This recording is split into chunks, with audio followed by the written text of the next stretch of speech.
Javën që lëm pas ishe edhe festa e Kurban Bajramit, ku e dim se është ritual që të pret Kurbani dhe të dhurohet.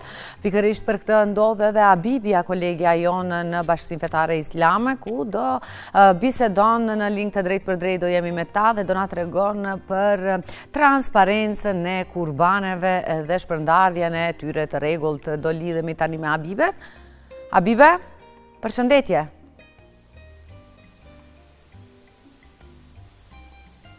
Po, mirëmëngjesi Gjanan, edhe pse kanë kaluar disa ditë nga festa e Kurban Bajramit, mesazhet e solidaritetit dhe humanizmit që përcjell kjo festë vazhdon të jenë ende aktive.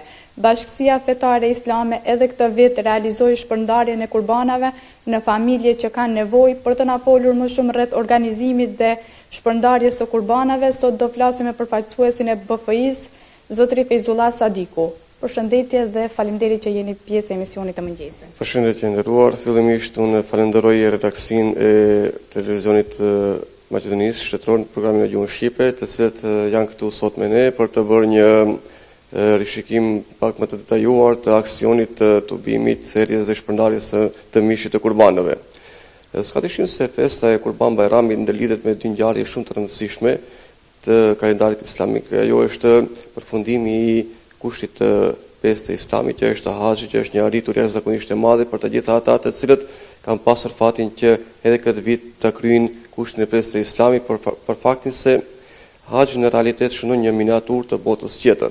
Është një konglomerat mbar botëror, i cili të bën rreth Ka'bes së bekuar miliona njerëz të cilët dëshirojnë që në shtrohen vullnetit të Zotit të plotfuqishëm, dhe s'ka dyshim se nëse besimtari arrin që ta kryejë këtë kusht të pesë të Islamit ashtu siç ka kërkuar pejgamberi i Zotit, si harriqimi që bën pejgamberi alayhis salam është jashtëzakonisht moment feste. Për arsye se thot pejgamberi i Zotit, ai i cili e kryen haxhin duke mos ofenduar dhe duke mos dëmtuar askënd, do të kthehet nga ai vend sikur i pamëkate, sikur dita që është lindur nga nëna e tij, dhe kjo s'ka dyshim se është një moment kur njeriu duhet të festojë dhe duhet të kërmtojë. Dhe e dyta është ajo që po të mësuat edhe ju, që ndërlidhet drejt për së drejti me kurbanin, për arsye se kurbani neve na rikthen prapa në histori, na përkujton momentin e sakrificës, momentin e përkushtimit, momentin e devocionit të Ibrahimit alayhis salam dhe djalit të tij, ku nëse ne ju referohemi ajeteve kuranore të cilët na përshkruajnë pak a shumë këtë ngjarje se si ka ndodhur, do të shohim se me të vërtet tu ka mesazhe jashtëzakonisht të arta përrallore, ku s'ka dyshim se Zoti plotfuqishëm pasi urdhëroi Ibrahimin a.s. që ta sakrifikoi të birin e tij me qëllim sprove dhe nështrimi ndaj urdhrit dhe porosiisë hyjnore, atëherë është shumë evidente forma se si ata dy kanë komunikuar bab dhe bir. Dhe kjo formë, kjo mënyrë e komunikimit tregon se nëse besimtarët i kthehen Kuranit dhe do të nxjerrin nga ai margaritarët të cilët ju nevojiten, ajo do të jetë një festë e madhe për ata. Për arsye se momenti kur ata komunikojnë dhe i shpalosin njëri tjetrit ëndrrën që kanë parë, është një moment ku tregon se Ibrahimi paraprakisht ka investuar në birin e tij duke edukuar atë në frymën e pastër të bukur. Zoti plotfuqishëm e përshkruan këtë rast, këtë moment në Kur'an duke thënë se kur ai arriti moshën që të ndihmojë prindit e tij në punë apo në rrugtim, atëherë Ibrahimi i tregoi atij, tha se unë kam parë në ëndër se duhet që ty të sakrifikoj, të fluaj për hir të Zotit. Mirë po, forma se si ai ja riktheu prindit e tij ishte një perlë veçantë. I tha, o prindi im, vepro ashtu siç je urdhëruar nga Zoti plotfuqishëm. S'ka dyshim se nuk ka shkollë trajnim i zhvillimit të personalitetit që ka mundësi që ta edukojë një fëmijë në këtë mënyrë ashtu siç Zoti plotfuqishëm neve ne ka përshkruar këtë formë. Dhe ky moment është një moment unik për neve, për arsye se nga ky moment fillon edhe që të jetë pjesë përbërëse e jetës tonë, e fesë tonë, dhe momenti i sakrificës, flijimit dhe kurbanit. Kurbani në vetvete është një lloj nështrimi dhe devotshmërie ndaj Zotit të plotfuqishëm. Mirë po, nëse njeriu ka mundësi që t'i afrohet Zotit përmes devotshmërisë, njerëzve do t'i afrohet përmes bujarisë, solidaritetit, humanitetit dhe altruizmit. Po si është organizuar këtë vit aksioni thirrjes së kurbanëve nga Bashkësia Fetare Islame dhe cilët janë masat e ndërmarra për të siguruar mbarvajtjen e proceseve sipas standardeve fetare? Ka gati më shumë se 40 vite që Bashkësia Fetare Islame është edhe organizatori kryesor i tubimit, thirrjes paketimit dhe shpërndarjes së mishit të kurbaneve. Bashkësia Fetare Islame në mbledhjen e saj të fundit të kryesisë së saj caktoi komision apo safat të posaçëm i cili do të merret me këtë aksion. Dhe pasi u emëruan disa persona, një grup personash, ata vendosën që mua të më caktojnë kryetar të atij komisioni. Dhe parakisht ne dolëm në terren për të vëzhguar se si qëndron çmimi i kafshëve, të cilët janë për të bërë kurban sipas kushteve islame. Dhe ne pastaj në mbledhjen tonë që e patëm brenda komisionit arritëm që të konstatojmë se vlerësuar nga gjitha ata faktorë të cilët ndikojnë në çmimin e kurbanit, çmimi i kurbanit për këtë vit të jetë 210 euro. Dhe më pas ne vëzhguam thertorët e vendit të cilët i kemi, për arsye se është një aksion shumë i madh. Për arsye se këtë vit ne kemi pasur 5238 pagesa për kurban, të janë 5238 emanete të cilët na janë dorëzuar nga besimtarët tanë, të cilët ne duhet të realizojmë me përpikshmërinë më të madhe, me përkushtimin më të madh dhe me bindjen më të thellë se mos eventualisht bëjmë ndonjë gabim, bëjmë ndonjë mëkat dhe e lëm besimtarin ton pa e kryer emanetin që ai na ka dorëzuar neve. Dhe kësaj ne po ashtu bëmë edhe porositjen e mbi 10.000 pakove, të cilët do të paketohen, do të futet mishin ato pakove dhe në mënyrë dinjitoze do të shpërndahen të gjitha ata të cilët janë nevojtar, janë me kushte të rënduara ekonomike, janë në gjendje të rëndë sociale, apo të jetimëve, apo studentëve e kështu me radhë. Dhe ne arritëm që të kontraktojmë thertore të vendit tonë, duke kontraktuar thertore në Tetov, Gostivar, Shkup, Kumanov, Prilep dhe Kavadar. Dhe në këtë mënyrë ne bëm organizimin paraprak të thirrjes së kurbaneve. E pastaj ne formuam edhe komisione tjera lokale, të cilët do të merren mbi mbikëqyrjen e këtij procesi, për arsye se është një proces i ndjeshëm. Nuk është një thërrje e rëndomt, por është një thërrje e cila kërkon në vete që të plotësojnë disa kritere tjera, të cilët janë të kërkuara sipas parimeve dhe standardeve islame.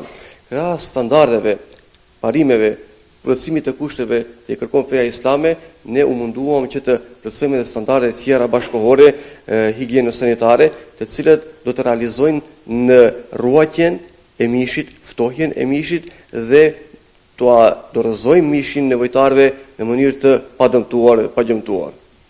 Po, si u realizua shpërndarja e mishit të kurbanit dhe cilet kategoritë të qytetarëve përfitojnë nga ky aksion humanitar që organizohet në kuadër të Kurban Bajramit? Bashkësia Fetare Islame është një organizatë e madhe dhe ka një strukturë elhamdulillah shumë të zgjeruar, duke filluar nga kreu i saj deri te ndoshta muezini apo kryetari i një xhamie më të vogël që është në qoshin më të fundit të këtij vendi.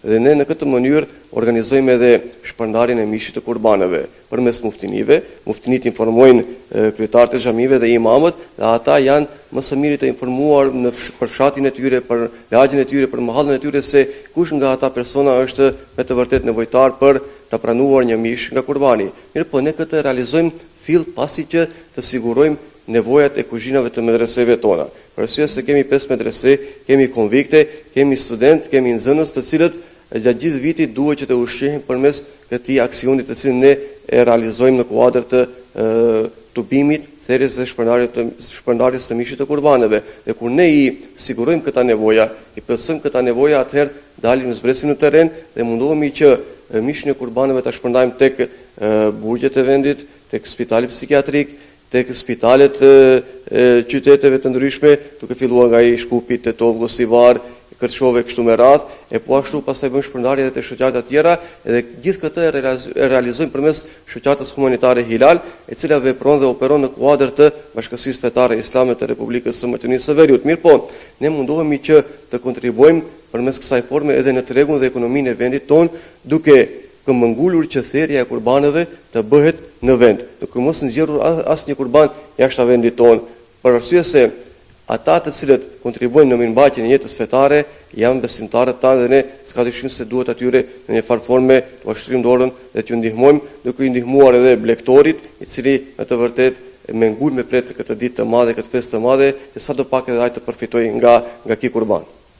Po, sa sasi mishi është shpërndar këtë vit në kuadër të aksionit të kurbanit dhe ka pasur rritje të numrit të përfituesve krahasuar me vitet e kaluara? Këtë vit, falë Zotit, numri i kurbaneve është shtuar për 1000 plus, do të thotë se është një shifër jashtëzakonisht shumë e madhe, 1000 besimtar më tepër na kanë besuar kurbanet e tyre, emanetin e tyre. Kjo është një dëshmi e punës, përkushtimit dhe profesionalizmit të treguar ndër vite të Bashkësisë Fetare Islame.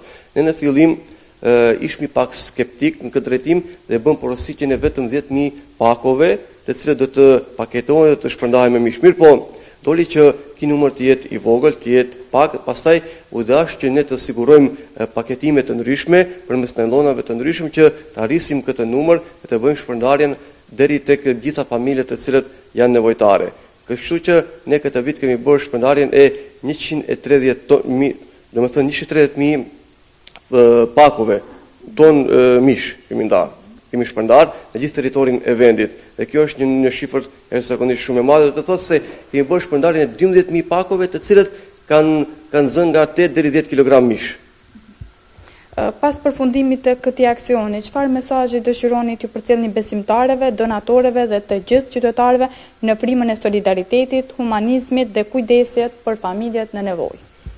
Fillimisht unë dua që të falenderoj të gjithë besimtarët një nga një, të cilët edhe këtë vit në besuan emanetin e tyre, kurbanët e tyre, e treguan një besueshmëri dhe një besim të lartë në këtë institucion, duke kontribuar në mbajtjen e jetës fetare, duke kontribuar në arsimin e mirëfillt islam, të cilin e siguron Bashkësia Fetare Islame përmes medreses, Isabel dhe paraleleve të saj, si dhe përmes Fakultetit të Shkencave Islame, dhe mesazhi im është i qartë që të vazhdojnë me këtë tempo, të vazhdojnë me këtë formë të kontributeve të cilat i bëjnë në drejtim të mirëmbajtjes, mbarvajtjes së jetës fetare dhe procesit edukativ arsimor, dhe dhash Zoti që ndjenja e solidaritetit të dominojë gjithmonë mbi ndjenjen e hedonizmit, duke bërë që besimtarët gjithmonë të jenë dora mbështetëse e njëri tjetrit, duke ndihmuar gjithmonë njëri tjetrit, se vetëm në këtë mënyrë ka mundësi që ne të hapërojmë në këtë jetë, duke ndihmuar njëri tjetrit, duke shtrirë dorën njëri tjetrit